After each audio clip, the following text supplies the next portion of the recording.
Hello everyone, welcome back to physio magic channel. आज के video में हम लोग शोल्डर जॉइंट के दो सबसे स्पेशल टेस्ट को कवर करेंगे। पहला है नी इम्पीचमेंट टेस्ट एंड सेकंड है हमारा हॉकिंस केनेडी टेस्ट। तो ये टेस्ट कब करते हैं? जब हमें पेशेंट में सब एक्रोमिया इम्पीचमेंट सिंड्रोम सस्पेक्ट होता है तो हम लोग नीड्स इम्पीचमेंट टेस्ट करेंगे और हॉकिंस केनेडी टेस्ट करेंगे। तो सबसे पहले समझते हैं कि सब एक्रोमियन इम्पीचमेंट होता क्या है। इसमें क्या होगा कि जो हमारा शोल्डर जॉइंट में या फिर जो हमारा शोल्डर में सब एक्रोमियम स्पेस है, वहाँ सब एक्रोमियम स्पेस में क्या होता है कि ऊपर में एक्रोमियन प्रोसेस है, ठीक है, और नीचे में हमारा क्या है, ह्यूमरस बोन है, और ये जो दोनों का बीच हुआ उसको क्या बोलेंगे, सब एक्रोमियन स्पेस। इस स्पेस में क्या होता है, हमारा रोटेटर कफ टेंडन होता है, ठीक है, रोटेटर कफ का टेंडन होता है और हमारा बर्सा होता है। तो जब हम हाथ ऊपर उठाते हैं तो क्या होगा कि रोटेटर कफ का जो टेंडन है या फिर जो बर्सा है वो क्या होगा कि पेन होना शुरू होगा।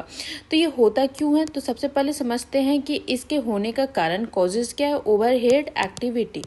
अगर पेशेंट का ऑक्यूपेशन ऐसा है जिसमें बार बार हाथ को सर से ऊपर उठा रहे हैं, लाइक पेंटिंग कर रहे हैं, ठीक है, पेंटिंग का ऑक्यूपेशन हो गया, या फिर स्विमर है, या फिर जिम में ओवरहेड प्रेस कर रहा है, ठीक है, जिम एक्टिविटी कर रहा है, तो वो लोगों में रोटेटर कफ का टेंडन का प्रेस होना या फिर सब एक्रोमियम इम्पीचमेंट आता है।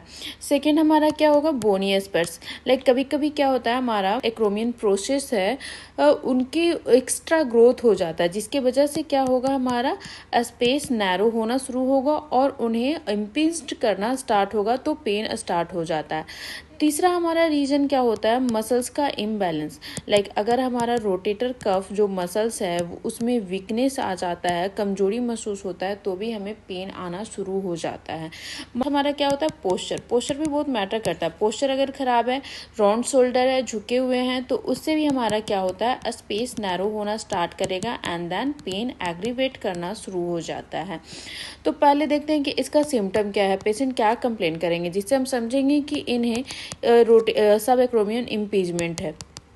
तो इसका सिम्टम्स हो पेनफुल आर्च, ठीक है, painful arc like 60 degree to 120 degree पे अगर आप देखेंगे तो पेशेंट कंप्लेन करेगा कि सर या मैम, मैं अगर इतने इस रेंज के ऊपर हाथ उठा रही हूँ तो पेन होना स्टार्ट होता है।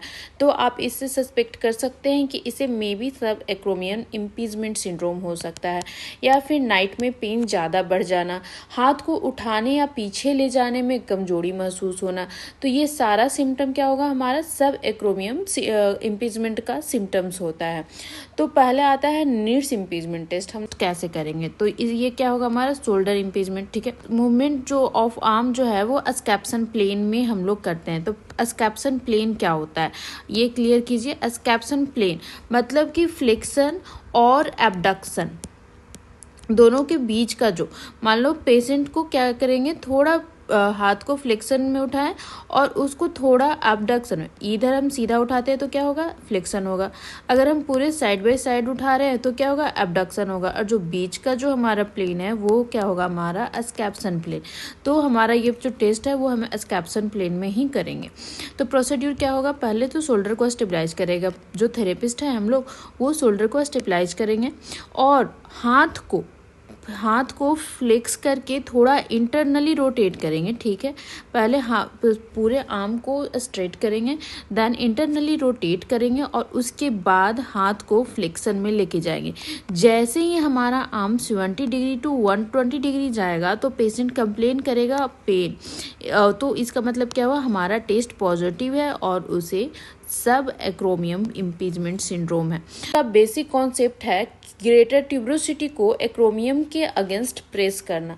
ये यहाँ पे हमारा ग्रेटर ट्यूबरोसिटी को एक्रोमियम के अगेंस्ट प्रेस करना। आर्म को क्या करेंगे, पहले पेशेंट को कंफर्टेबली बैठाएंगे, ठीक है।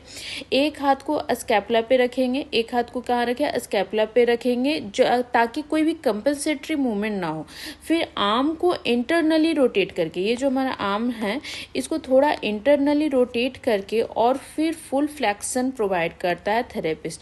अगर पेशेंट जो है वो कंप्लेन करेगा 70 डिग्री टू 120 डिग्री के रेंज में कि पेन शुरू होना स्टार्ट हो गया, तो टेस्ट क्या होगा, हमारा पॉजिटिव आएगा। तो अगर हमारा नीड्स टेस्ट पॉजिटिव आ रहा है तो इसका मतलब क्या होगा कि हमारा जो सुप्रा स्पाइनेटस मसल्स है या फिर जो हमारा लॉन्ग हेड ऑफ बाइसेप्स है उनका पिंचमेंट हो रहा है। ठीक है, इसे हम ये क्लियर करेंगे। तो आप देख सकते हैं पेशेंट को कंफर्टेबली बैठा करके स्कैपुला को स्टेबलाइज करके देन स्कैप्सन प्लेन में हाथ को फ्लेक्स करके थोड़ा इंटरनली रोटेट करके ऊपर तक के हाथ को फ्लेक्स करना है। अगर पेशेंट कंप्लेन करता है पेन को then it is the positive test. अब आते हैं Hawkins Kennedy test. Hawkins Kennedy test में क्या करेंगे, शोल्डर को पहले फ्लेक्स करेंगे 90 डिग्री। ठीक है, शोल्डर को फ्लेक्स किए 90 डिग्री एंड देन एल्बो को फिर फ्लेक्स करेंगे 90 डिग्री। 90 डिग्री फ्लेक्स करने के बाद क्या करेंगे, उसे फोर्सली इंटरनल रोटेशन अप्लाई करेंगे। इसमें क्या होगा, पेशेंट जो है वो कंप्लेन करेगा pain around the shoulder complex. इसका मतलब क्या हुआ, हमारा टेस्ट जो है वो पॉजिटिव आएगा। तो आप देख सकते हैं पेशेंट को कंफर्टेबली बिठा करके शोल्डर को 90 डिग्री पे फ्लेक्स किए एंड देन एल्बो को 90 डिग्री पे। उसके बाद फोर्सफुली इंटरनल रोटेशन अप्लाई करना है। पेन आएगा तो टेस्ट पॉजिटिव है। हॉकिंस टेस्ट में जब pen during the movement indicate करता है पॉजिटिव रिजल्ट। ठीक है, ये टेस्ट नीड टेस्ट के मुकाबले इम्पीचमेंट डिटेक्ट करने में ज़्यादा सेंसिटिव होता है। अगर हमारे पास पेशेंट आ रहा है तो हम लोग ध्यान देंगे कि डायग्नोसिस कंफर्म करने के लिए हमेशा इन दोनों टेस्ट को यूज़ करें। ठीक है, सिर्फ एक टेस्ट से रिजल्ट कंक्लूड नहीं करना होता है। आई होप ये लेक्चर आपको क्लिनिकली प्रैक्टिस और एग्जाम में काम आएगा। अगले वीडियो में हम रोटेटर कफ टियर के टेस्ट को डिस्कस करेंगे। स्टे ट्यून्ड फॉर फिजियो में।